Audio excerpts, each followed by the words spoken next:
Sven van den Burg here with Never Enough Strats, with an interesting Fender Stratocaster history story.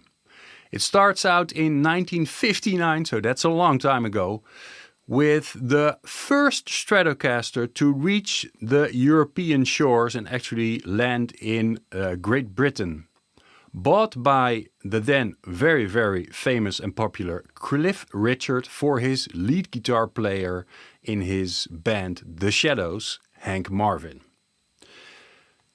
The very first Stratocaster was the most expensive one because they didn't really knew which one to buy, so they just bought the most expensive one. And when it arrived, Hank Marvin and his crew and Cliff Richard opened the case and they saw this beautiful Fiesta red. They called it pink in their story, but it was a Fiesta red Stratocaster with gold hardware. So that was the very, very first Fender Stratocaster to arrive in Europe in 1959. So that was 5 years after the introduction in the USA. So now skip forward to mid-80s. Fender was bought in 1965 by CBS. CBS, instead of focusing on just delivering the best guitars that you can make, they started to focus on making money. And late 70s, there was new management brought in with Bill Schultz, with Dan Smith in marketing, with his famous Dan Smith Stratocaster, also available on my website. Eventually in mid-80s, I think it was 85, yes, it was 85, they bought Fender from CBS. So they bought the name Fender, the brand. They bought all the patents, like the patents for the guitars, for the headstock shape, all these things they bought. And their goal was, again, to be a very quality-minded brand. So one way to reintroduce the quality of the US-made Fender guitars was to start the Fender Custom Shop. Small shop, started out with just 2 guitar builders, one of them being John Page, who headed out the custom shop for years. And one of the things that they wanted to do is to create guitars for great guitar players. So they started making custom shop models, especially for guitar players like Eric Clapton and Jeff Beck. But they also got the idea of making a signature guitar. So a guitar that was created with all the specs that were approved and signed off by the artist. So of course we have the Clapton Strat. We have later there was the Robert Cray Strat, the Jeff Beck Strat, and there was also this idea by the Arbiter Group, which was the English importer for Europe of Fenders. And the Arbiter Group, they wanted to make a Hank Marvin Signature Strat. So they got in touch with Hank Marvin and the process started, because he liked the idea, the process started of making a Hank Marvin Signature Stratocaster.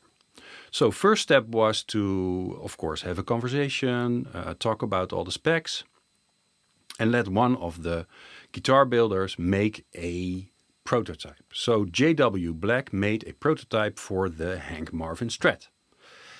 That prototype then had to be signed off by the artist, and when he agreed on everything, then the production could start. But what happened? I have a letter for that. The Arbiter Group, so this is a letter of the 20th of August 1990. So that's 33 years ago almost. And the letter accompanies this guitar and 19 others. And it says, Dear dealer, the first production run of the above model, the Hank Marvin Signature Stratocaster, was slightly premature in terms of Hank actually approving the final specifications.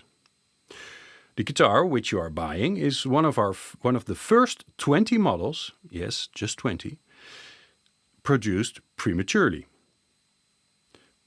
Please understand that this is a Fender Custom Shop manufactured guitar, fully guaranteed and warranted.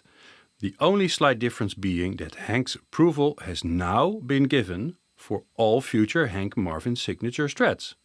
Clarification of this point to the end user is essential. Best regards, Badiba. So now something strange happens. So they made a production run of 20 guitars, all made by the custom shop. These guitars were sold by Arbiter to the dealers.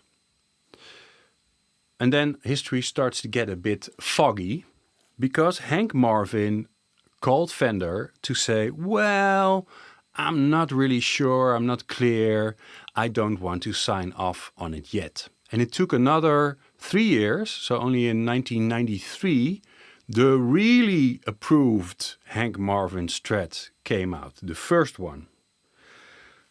So this one, and it is said that some of the guitars, some of the first run of the 20 guitars were recalled. But how much, we don't know. If you look on the internet, there are several people saying that there are only 12 left of the 20 ever produced. I don't know. What I do know is that I'm holding one of them. So this is one of the 20 guitars that never should have seen the light of day.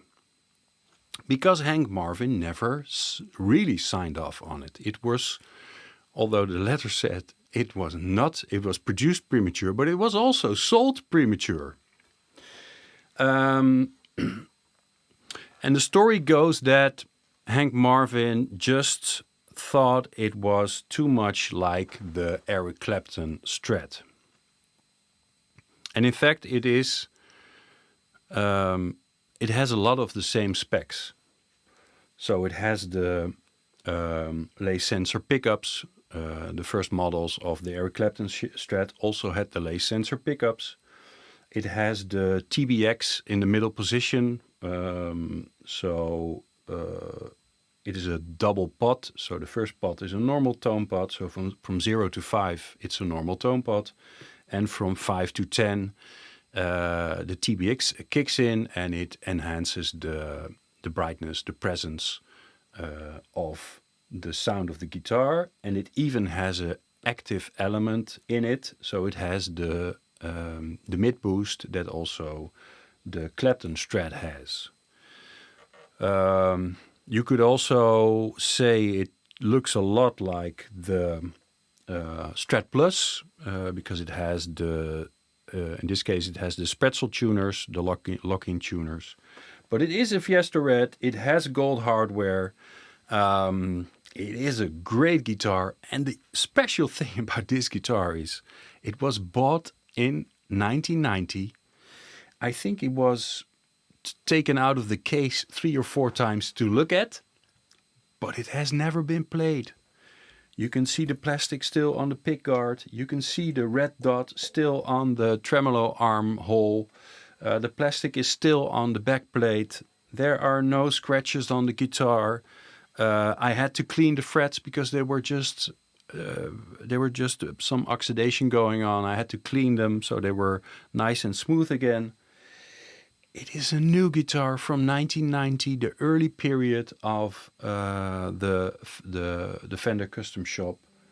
Only 20 made, probably only 12 left in the world, and it's in my hands. And it's if you check out my website, Never Enough Strats, it could be still on the website for sale. But I think what the special thing is, it is a great story about the resurrection of Fender in the 80s, making the turn to quality guitars, struggling, the Fender Custom Shop not being a real part of the organization yet, it's really being a real small shop with just some guys making guitars. So you probably want to hear what it sounds like.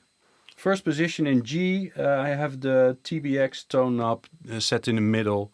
So it's not using the TBX, and the boost is off. Oh, and the volume is also off.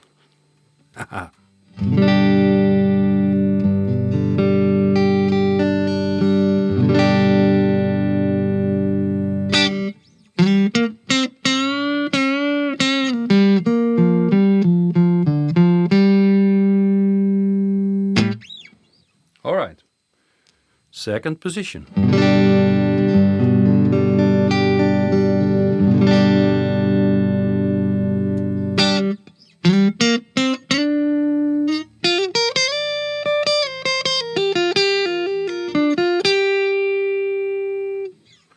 Third position.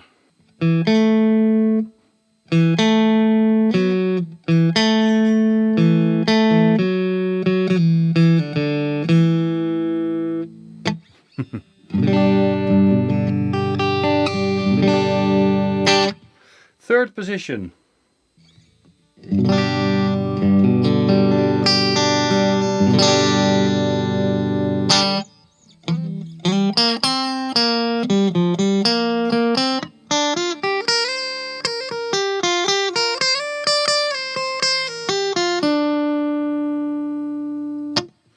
Fifth and final position.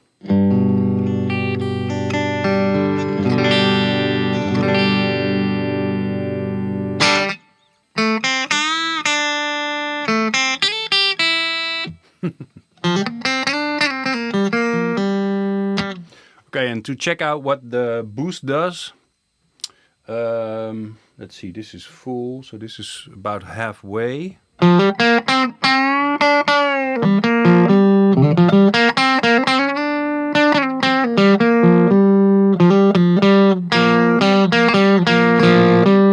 Okay, full.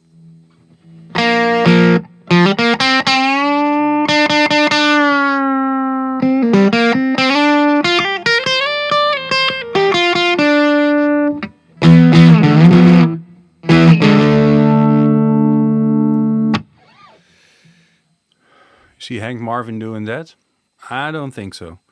Yeah, so that's it. 5 positions.